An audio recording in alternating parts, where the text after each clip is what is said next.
Oklahoma dispatched of Baylor, and now they're looking to finish the month of March strong in Lawrence. There were some schedule changes, all that fun stuff. We'll dive into it all here on the latest episode of the AllSooners Softball Show. Let's get after it.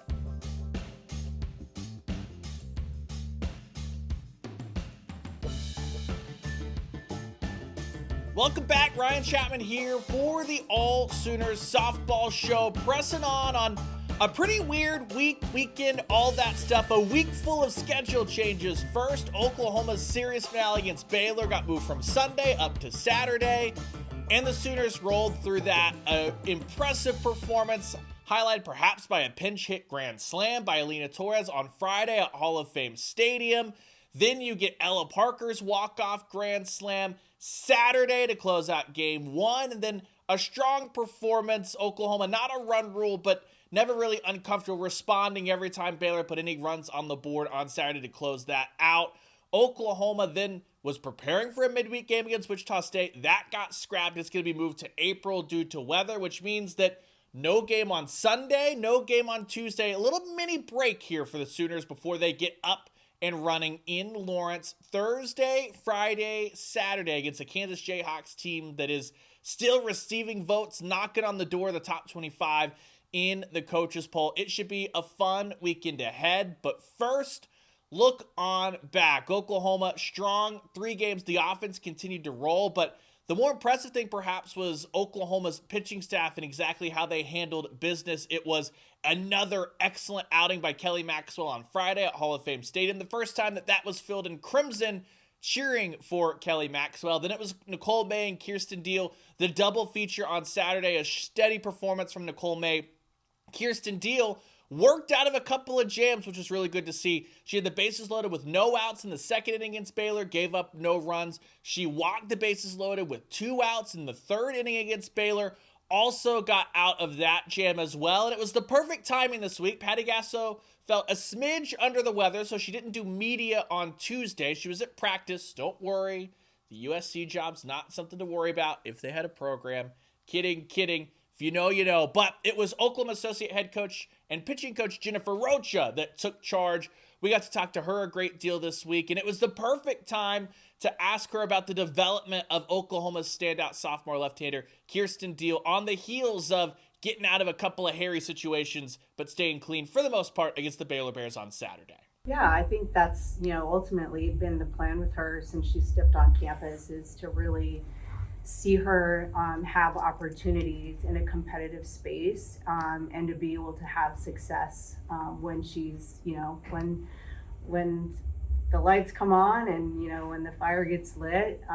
She's proven this weekend that she's ready for that. So, she'll continue to be battle tested throughout every weekend. I think here in conference, just gets even more exciting, more challenging, starting with this weekend against Kansas. And so it's been fun to watch her evolve a little bit and really start to, kind of come into her own now. You can tell that Jennifer Rocha not just happy with Kirsten Deal, but all the development from Kelly Maxwell as she's really dialed in. It feels like, talking to both Maxwell and Rocha, that those two are really in sync as they get going. The diet of preparation during conference play is a little bit easier because you're just prepping for one team across 3 days instead of 5 teams across 3 days, sometimes in the non-conference. Rocha talked about Carly Keeney coming in, someone that she didn't get to work a ton with due to her injury she sustained in the fall, but mentally absorbing everything. And then, of course, Peyton Monticelli, the firecracker, the kind of different kind of personality tossed into that room, as well as the continued development of Nicole May 4 years on. Not a graduate transfer she's worked with, but really refining Nicole May's game. Rocha really, really happy with where her staff is as a whole right now, and they're feeding off what the offense is doing. You go all the way back to that Iowa State series. Patty Gasso, we talked about it here, right? Between game 1 and game 2, she wanted to see a lot more energy, and that spark has led to Oklahoma being more locked in at bat to at bat. It's allowed them to be a true avalanche of runs whenever they get a couple of runners on, and you've seen that in every series now, from the Iowa State games on Saturday and Sunday, all 3 games in Lubbock, especially think about that 7th inning on Friday, rolled into the 1st inning on Saturday, where Oklahoma puts up 20 runs combined across those 2 innings that were consecutive, though separated by a good night's sleep. Then you look at what Oklahoma did against Baylor a couple times on Friday, that first game on Saturday. Once the floodgates started to open, it really just poured. And someone that's been at the center of that has been Oklahoma outfielder Riley Boon. She's enjoying her best season so far, tracking for career numbers of .463 batting average that leads the team. She's getting on base over 50% of the time right now. She's doing all that on the field, still performing. She had another great catch at the wall on Saturday as well. But you look at what she's doing on the field, it's what she's doing off the field. If you're going to a game at Love's Field, if you're able to listen in, it's Riley Boon that's really at the center of a lot of the cheers and all that stuff that Patty Gasso talked about, creates momentum for Oklahoma in the dugout. Not always easy for Riley Boon, as she talked about here, just what it takes for her to be at that for her team. Then as you see, her second answer is kind of, what does she do when she needs to separate to unwind to make sure she can deliver at those levels every single day, Friday, Saturday, Sunday, across a whole series?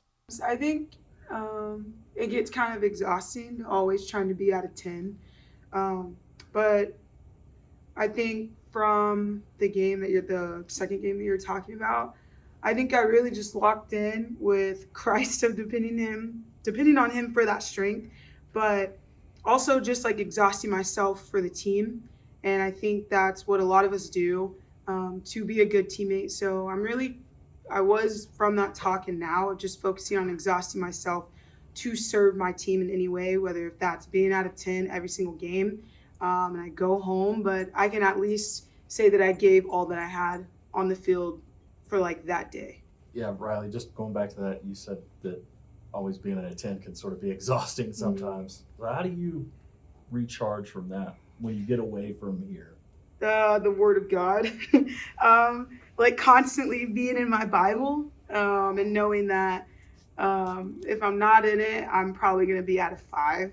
But like also resetting and not taking the field home with me. I'm not going home and thinking about my bats. I'm more just trying to I'll go to Torres' house, hang out there for maybe like 5 hours. I go hang out with Q. So I'm not really taking softball home with me. I'm separating the two because it doesn't need to go home with me.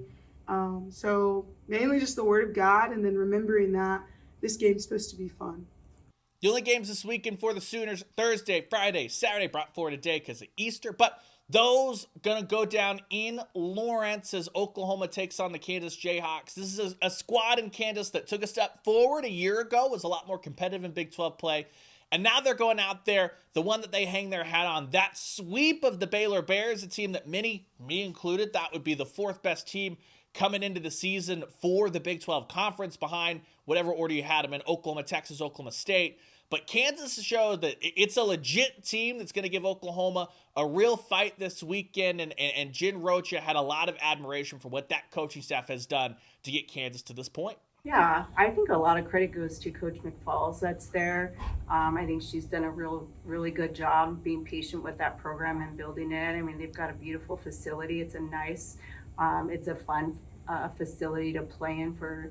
And I'm guessing it's it's a fun game to watch there because the stadium is really nice. And she's really brought in some talented athletes and has really maximized on their skill. And they're just a steady team that keeps throwing punches all the time. And every year I've felt since I've been here, they've just gotten more and more competitive. So I think a tip of the cap to what her and Coach Ligman are doing there. They've done a really good job. 3 games set, Thursday, Friday, Saturday. Like we said, Oklahoma versus Kansas. All of that coverage will continue to be over at AllSooners.com. Just follow us at _Ryan Chapman or at @all_Sooners on Twitter for all of those articles from every single game, the softball show, all that stuff. Be sure you're following @all_Sooners and _Ryan Chapman, as well as Johnny Hoover on Twitter for all of that fun stuff, as well as our entire All Sooners crew. Bryce McKinnis, Randall Sweet, Ross Lully's all doing a great job. We've got basketball portal heating up as Oklahoma had their first entrant on the men's side, as well as chasing down key targets. You got spring football. If you were on the site on Monday, you saw we had our observations from the 90-minute viewing period on practice. There's going to be another viewing period on Wednesday. We're starting to get to talk to those guys as they've sprinkled back in from spring break. Great story explaining the whole Javante Barnes situation from last year by Javante himself. DeJohn Terry talked about leading that defensive line group, and everything coming out of spring football all week long, all month long, really, as we ramp up into the spring game on April 20th will be over. So just be sure you're following _Sooners on Twitter, X, whatever it's called these days. And as always, we're back to our normal show schedule. Had to move things around this week.